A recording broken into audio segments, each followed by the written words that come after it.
அவங்கள பார்த்தா, அவங்க நிலைமைய பார்த்தா எனக்கு நிஜமாவே ரொம்ப பாவமா இருக்கு.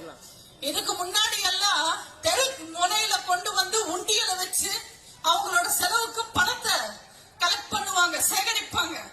ஆனா இப்போ அந்த உண்டியல் கூட வைக்க முடியாத ஒரு நிலைமை. ஏன்னா உண்டியல் வச்சா சேகர் பாபு வந்து உண்டியலை தூக்கிட்டு போயிடுவாரு.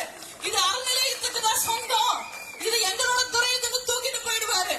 அதனால அன்றாட செலவுக்கு கூட அறிவாலயத்துக்கிட்ட போய் ஸ்டாலின் கிட்ட போய் கையேந்தி நிக்க வேண்டிய நிலைமை.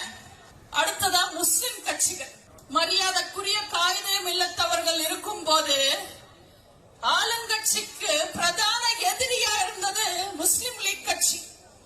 ஆனா இன்னைக்கு ஒரு சீட்டு கொடுங்க, 2 சீட்டு கொடுங்கன்னு ஸ்கூலுக்கு போற குழந்தைங்க சாக்லேட்டுக்கு அடம் பிடிக்கிற மாதிரி அழுதுகிட்டு நின்னுகிட்டு இருக்காங்க.